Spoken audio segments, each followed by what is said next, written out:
Stock market simplified episode 6க்கு உங்களை அன்போட வரவேற்கிறேன். இந்த வீடியோ சீரீஸில் இதுதான் நீங்கள் பார்க்கக்கூடிய முதல் வீடியோவாக இருந்துச்சு அப்படின்னா, இதுக்கு முன்னாடி ப்ரீவியஸ் எபிசோட்லாம் இருக்குது, அதெல்லாம் பார்த்துட்டு வாங்க. எபிசோட் 1, 2, 3, 4, 5 அதெல்லாம் பார்த்துட்டு எபிசோட் 6 நீங்கள் பார்த்தீங்க அப்படின்னா உங்களுடைய அண்டர்ஸ்டாண்டிங் அப்படிங்கிறது வேறு லெவலில் இருக்கும். தொடர்ந்து உங்களுடைய லவ் அண்ட் சப்போர்ட்டை காமிச்சிட்டு இருக்கிறீங்க, அதுக்கு ரொம்ப ரொம்ப நன்றி. நிறைய பேர் சீரியஸாக அதை எடுத்துகிட்டு லேர்ன் பண்ணிட்டு இருக்கிறீங்க. ஸோ உங்களுடைய லேர்னிங் அப்படிங்கிறது இன்னும் சக்ஸஸ்ஃபுல்லாக தொடர எங்கள் டீம் சார்பாக வாழ்த்துக்கள்.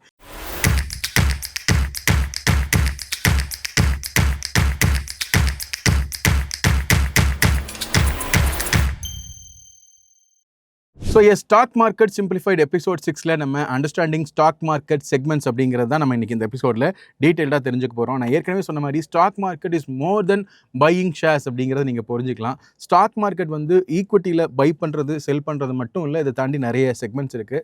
நிறைய பேர் வந்து ஷேர்ஸ் மட்டும்தான் இருக்குது அப்படின்னு நினச்சிக்கிறாங்க. மல்டிபிள் செக்மெண்ட்ஸ் அப்படிங்கிறது இருக்குது. ஒவ்வொரு செக்மெண்ட்ஸுக்கும் ஒவ்வொரு பர்பஸ் இருக்குது. அந்த பர்பஸ்க்காக தான் ஒவ்வொரு செக்மெண்ட்டும் தொடங்கப்பட்டிருக்கு அப்படிங்கிறத நம்ம புரிஞ்சுக்கணும். ஸோ நமக்கு என்ன செக்மெண்ட் அப்படிங்கிறது சூஸ் ஆகுது அப்படிங்கிறத தெரிஞ்சுக்கிட்டு, எது பெஸ்ட்டாக இருக்குது அப்படிங்கிறத தெரிஞ்சுக்கிட்டு அந்த செக்மெண்ட்டில் ட்ரேட் பண்ணுறது ஆர் இன்வெஸ்ட் பண்ணுறது அப்படிங்கிறது ரொம்ப ரொம்ப சரியாக இருக்கும். நான் இந்த எபிசோடினுடைய தொடக்கத்தில், அதாவது எபிசோட் 1ல் நான் வந்து சொல்லியிருப்பேன், ஸ்டாக் மார்க்கெட் அப்படின்னா என்ன அப்படிங்கிறத புரிஞ்சுக்கிறதுக்கு ஒரு மாலோட கம்பேர் பண்ணி சொல்லியிருப்பேன். மாலில் எப்படி டிஃப்ரெண்ட் டைப் ஆஃப் ஸ்டோர்ஸ் இருக்கோ, ஒவ்வொரு ஸ்டோரையுமே நீங்கள் வந்து ஒரு கம்பெனின்னு வச்சுக்கலாம். எப்படி நம்ம ஒரு ஸ்டோரில் போய் ஒரு ப்ராடக்ட்டை நம்ம வந்து பை பண்ணுறோமோ, அதே மாதிரி ஒரு கம்பெனியினுடைய ஷேர்ஸை பை பண்ணக்கூடிய இடம் தான் நம்ம வந்து ஸ்டாக் எக்ஸ்சேஞ்ச் அல்லது ஸ்டாக் மார்க்கெட் அப்படின்னு நம்ம சொல்லியிருந்தோம் இல்லையா.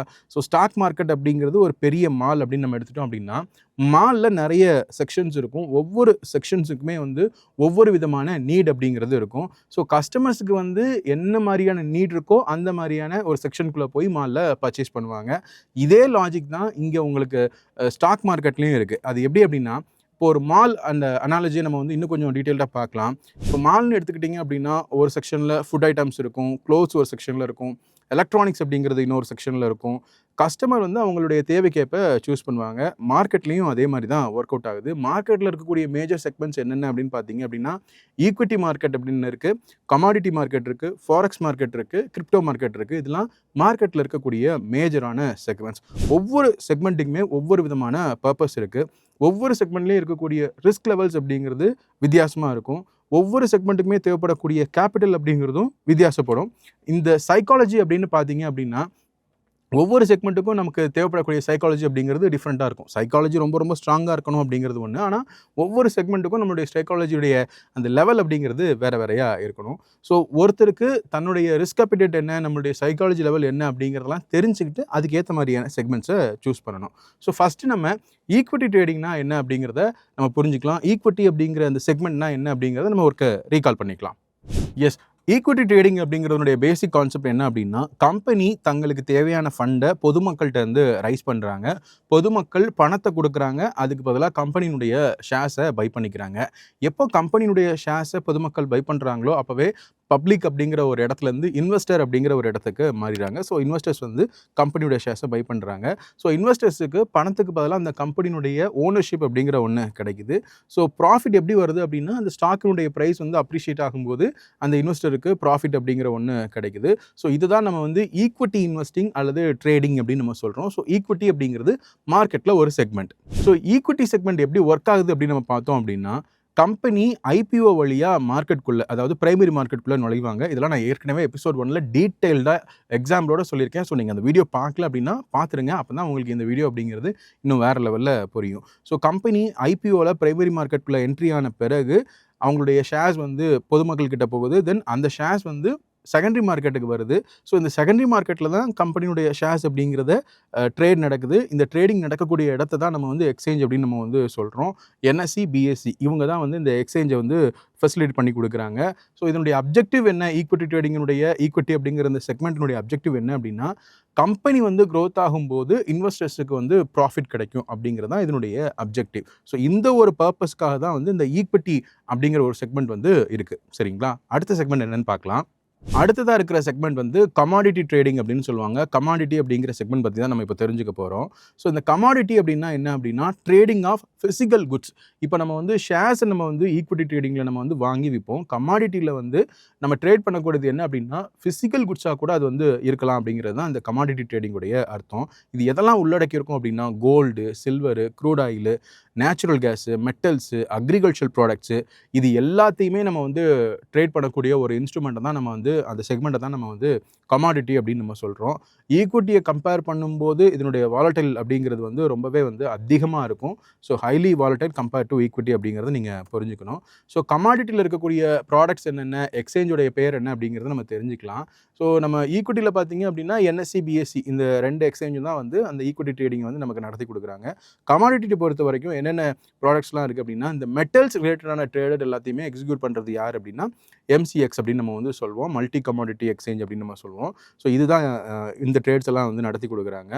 அக்ரிகல்ச்சரல் ப்ராடக்ட்ஸ்லாம் வந்து எங்கே ட்ரேட் நடக்குது அப்படின்னா என்சிடிஇஎக்ஸ் அப்படின்னு சொல்லுவோம். அந்த இடத்துல தான் வந்து இந்த ட்ரேட் அப்படிங்கிறது நடக்குது.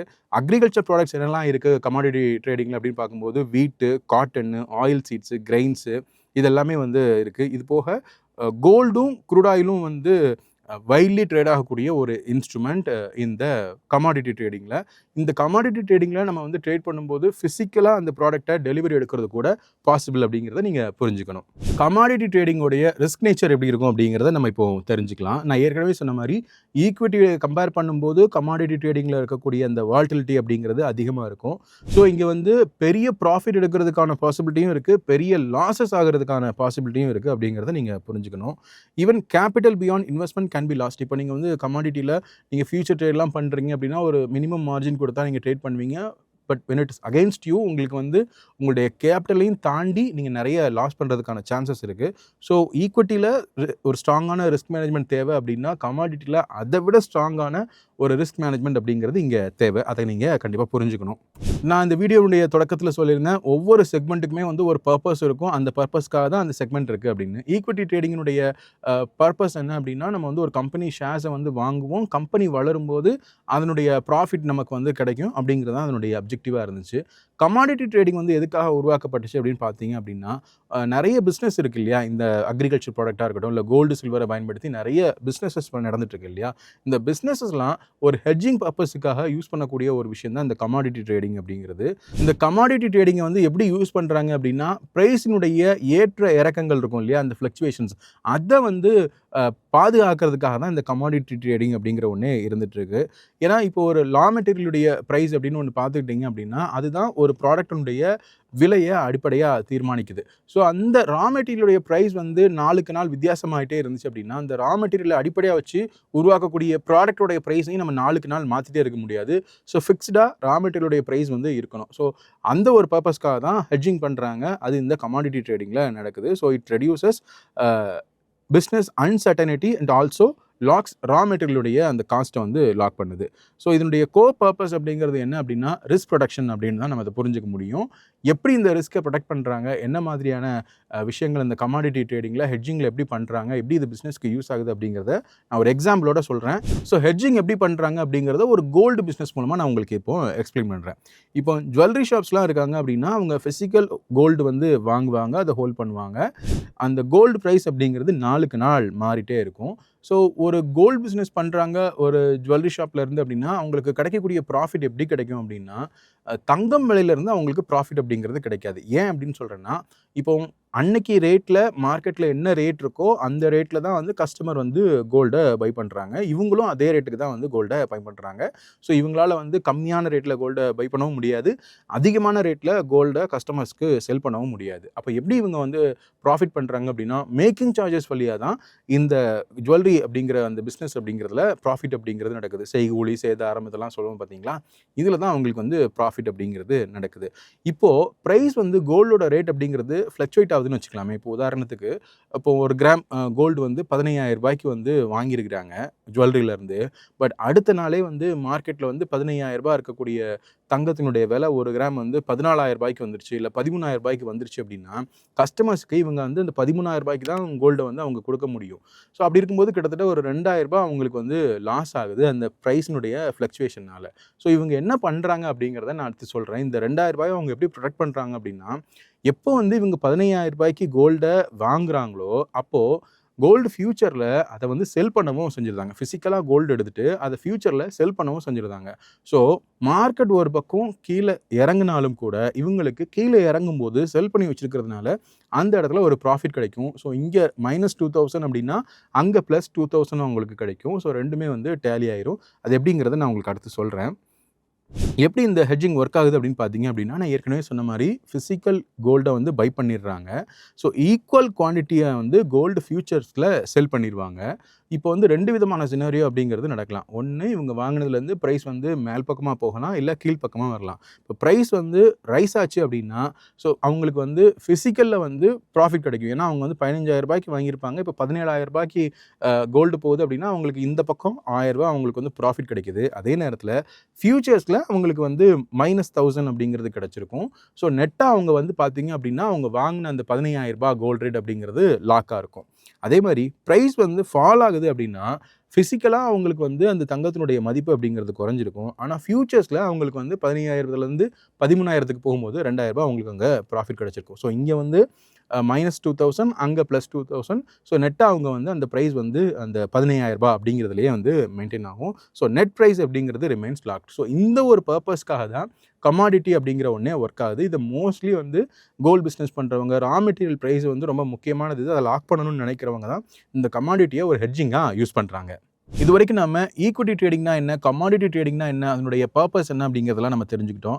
அடுத்தது நம்ம ஃபாரெக்ஸ் ட்ரேடிங்னா என்ன, அதனுடைய பேசிக் ஐடியா என்ன அப்படிங்கிறத இப்போ நம்ம தெரிஞ்சுக்கலாம்.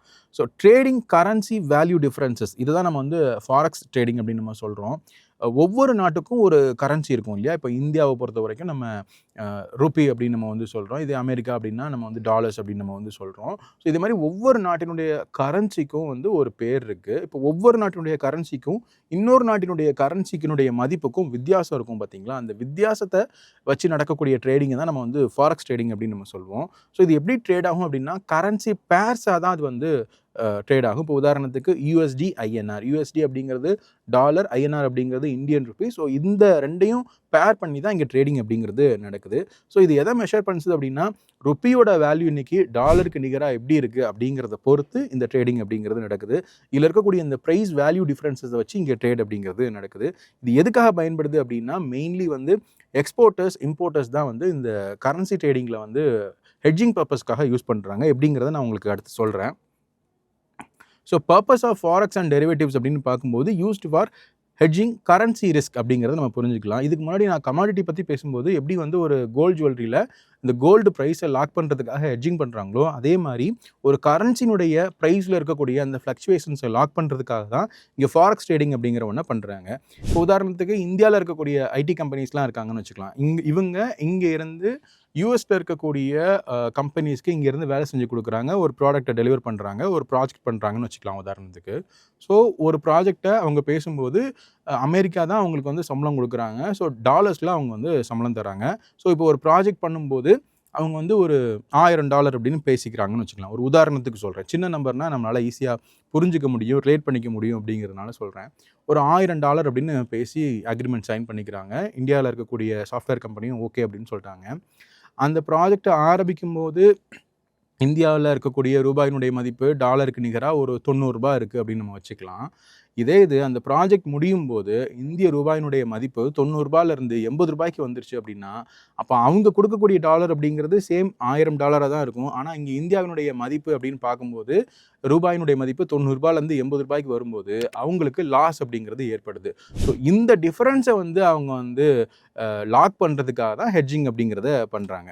இதை நம்ம எப்படி புரிஞ்சுக்கலாம் அப்படின்னா so it protects profit from currency fluctuation அப்படிங்கிறத நம்ம புரிஞ்சுக்கலாம். ஸோ இதுலேயுமே வந்து ஃபியூச்சர்ஸ் அண்ட் ஆப்ஷன்ஸ் அப்படிங்கிற அந்த டெரிவேட்டிவ் கான்ட்ராக்ட்ஸ் எல்லாமே வந்து அவைலபிலிட்டியாக இருக்குது. ஸோ நீங்கள் ஒரு பிகினராக இருக்கிறீங்க அப்படின்னா நீங்கள் முதல்ல ஃபோக்கஸ் பண்ண வேண்டியது ஈக்விட்டி தான். ஏன்னா ஈக்விட்டியில் இருக்கக்கூடிய வாலட்டிலிட்டி அப்படிங்கிறது கமாடிட்டி அண்ட் ஃபாரெக்ஸ்லாம் கம்பேர் பண்ணும்போது கொஞ்சம் குறைவுன்னு வச்சுக்கலாம். இதை நம்ம எப்படி புரிஞ்சுக்கலாம்னா ஈக்விட்டியில் இருக்கக்கூடிய வாலட்டிலிட்டியை விட கமாடிட்டியில் வந்து வாலட்டிலிட்டி அதிகமாக இருக்கும்.